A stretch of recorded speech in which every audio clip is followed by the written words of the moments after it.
Good morning! So, ito na naman kami guys. Welcome to day 2 ng paggala natin dito sa Tasmania. Ayan, nasa car na kami ngayon. Kinuha na namin dito sa may parking lot. Nasa pagkataas-taas nung pinarkingan namin. And ang una naming pupuntahan is Port Arthur. So, tara!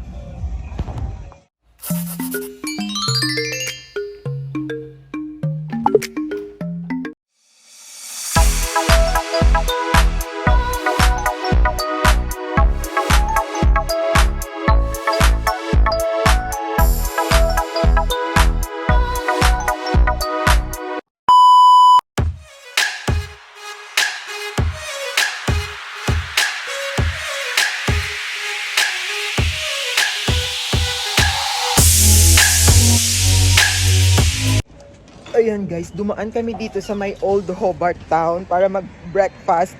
Pero hindi ko na siya vinidyohan doon sa loob kasi kumakain kami.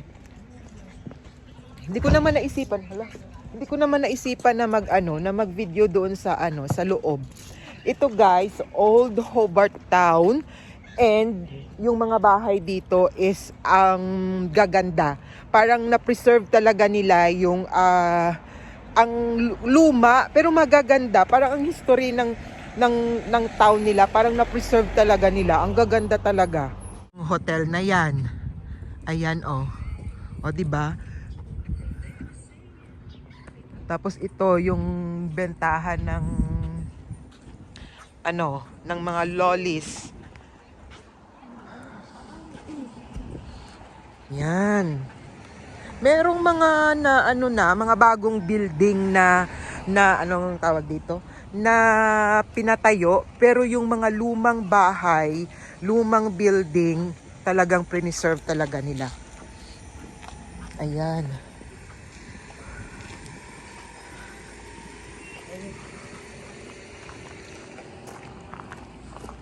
Ito oh. Yun din kahapon dun sa pinuntahan namin sa may Battery Point. Maganda din dun. Tingnan nyo, church nila.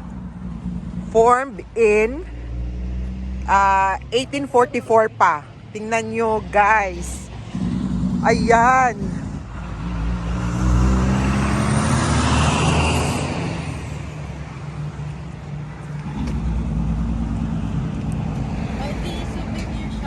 Ambot gani, mangita. Tanggap pangita man ko gani. May mga coffee. Christmas. Ano na yan dyan? Christmas na ba? Parang hindi ako nasa Australia guys. Parang nasa ibang Christmas in July. Parang hindi ako sa Australia guys. Parang nasa ibang ako. Ibang dimension. Ibang dimension. Glance problem of crime. So ayan. Tingnan natin sa loob. Kung may bayad, hindi kami guys papasok. Ayan. So ayan yung makikita mo sa loob. Parang mga bahay na maliliit. Hindi na lang pila na abe. Ari na lang oh, cute to. Cute to. Inom ka, may makita ka may tsura. Or ni pa aesthetic. Amo na ano na yung butang niya? I had a devil of a time in Tassie. How about... Do you have ref magnets? Oh, to you too? We've been looking here. Alright, bumili lang kami ng souvenirs. Marami naman palang pumupunta dito na mga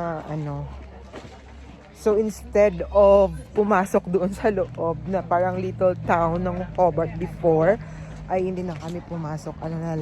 Yung bumili na lang kami ng souvenir. Pupunta na kami ng Port Arthur. So ayan, let's go. Ayan na sila. Tingnan nyo guys, kahit yung nila dito, yung grocery store, napakaluma na talaga. Ayan, lumang-luma na. Ito naman yung kanilang courthouse guys. Parang, tingnan nyo yan.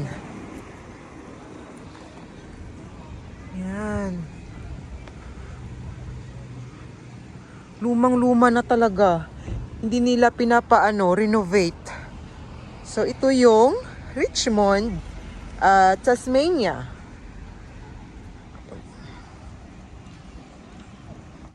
So ito yung Raymond Bridge. Magpapapicture lang kami dito, guys. Alam nyo ba, guys, na ang Richmond Bridge na to is the oldest stone bridge dito sa Australia na itinayo ng mga convict noong 1823 and natapos nila noong 1825. Merong creepy history lang behind this bridge, pero pagpunta kayo ng Hobart, guys, consider going here. Punta na kami sa sa Port Arthur. Marami namang mga tourist na na pumupunta dito. Actually, we are on our way to Port Arthur when I saw this cars here and ang daming mga nagpapapicture doon sa bridge na yun sa baba. So when I look into the internet kung ano yan, ang sabi is Richmond Bridge daw yon, pinakalumang bridge dito sa Australia. So ayun, alert kaming bumaba at nagpa-picture. And then alam nyo ba, guys, na ang ganda niya talaga sa malapitan. Kitang-kita talaga kung gaano siya kapulido ginawa ng mga convict noon. Amo naman ang kita kang gina, di ba? Hindi na eh.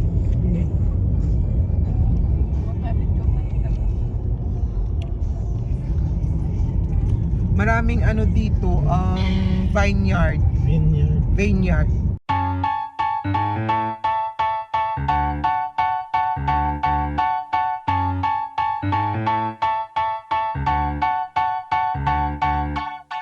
I was sitting at a cafe, staring out the window, dreaming of a love like fire. Every moment led me to something, but I never could get higher. I was thinking one day maybe it happened. I believe in the magic, but fairy tales are lies. Mama always said, remember, do good, stay classy, forget the things that just don't matter, and you. Ang upod mo naglantaw kasi ni. Hindi. Si Spencer. Cooper. Hindi. Si Cooper. Si Ryan. Hindi. Si Daniel. Si Daniel. Ano pa? Amo na yung pala. Ay, di mo gagita. Amo galing naman palipay siya.